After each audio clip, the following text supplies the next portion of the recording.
ఇస్లాంని నిందించానా? క్రిస్టియానిటీని నిందించానా?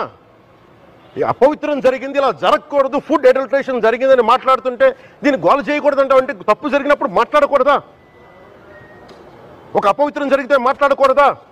దేవతా విగ్రహాలను శిరచ్ఛేదం చేస్తే మాట్లాడకూడదా? ఏం ఏం పిచ్చి పట్టింది ఒక్కొక్కళ్ళకి? ఎవరి కోసం మాట్లాడుతున్నారు మీరు? ప్రకాష్ రాజ్ కూడా చెప్తా ఉన్నాను, నాకు మీరంటే గౌరవం, I have extreme respect for you. కానీ when it comes to secularism, Prakash Raj garu, it is a two-way, not one way. Prakash Raj garu, you have to learn your lessons. I respect you.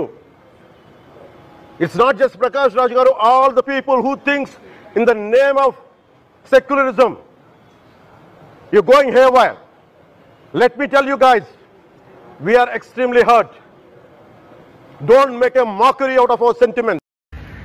Shri Pawan Kalyan గారు, నేను ఇప్పుడే మీ press మీట్ని చూశాను. నేను చెప్పిందేంటి, మీరు దాన్ని అపార్థం చేసుకుని తిప్పుతున్నదేంటి? నేను ఇప్పుడు విదేశాల్లో షూటింగ్లో ఉన్నాను. 30వ తారీఖు తర్వాత వచ్చి మీ ప్రతి మాటకి సమాధానం చెప్తాను. ఈ మధ్య మీకు వీలైతే నా ట్వీట్ని మళ్ళీ చదవండి, అర్థం చేసుకోండి ప్లీజ్. పై నటుడు ప్రకాష్ రాజ్ రియాక్ట్ అయ్యారు. నటుడిగా ప్రకాష్ రాజ్ గురించి తెలుగు ప్రేక్షకులకు ప్రత్యేకంగా చెప్పాల్సిన అవసరం అయితే లేదు. అయితే ఎప్పటి నుంచో ప్రకాష్ రాజ్ రాజకీయంగా ఎదగాలని అనుకుంటున్నట్లు తెలిసిన విషయమే. మొదటి నుంచి బీజేపీ అంటే గిట్టన ఆయన ఏ సమస్య వచ్చినా బీజేపీపై నిప్పులు చెరగడానికి రెడీగా ఉంటారని టాక్.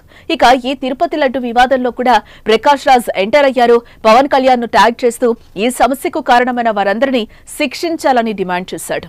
అంతేకాదు, డియర్ పవన్ కళ్యాణ్, మీరు డిప్యూటీ సీఎంగా ఉన్న రాష్ట్రంలో ఇది జరిగింది, దయచేసి దర్యాప్తు చేయండి, దోషులను కనుగొని కఠిన చర్యలు తీసుకోండి, మీరు ఆందోళనలు ఎందుకు వ్యాపింపచేస్తున్నారు, ఈ సమస్యను జాతీయంగా ఎందుకు ఉదరగొడుతున్నారు, ఇప్పటికే దేశంలో మనకు తగినంత మతపరమైన ఉద్రిక్తతలు ఉన్నాయి, కేంద్రంలో ఉన్న మీ స్నేహితులకు ధన్యవాదాలు అంటూ రాసుకొచ్చారు.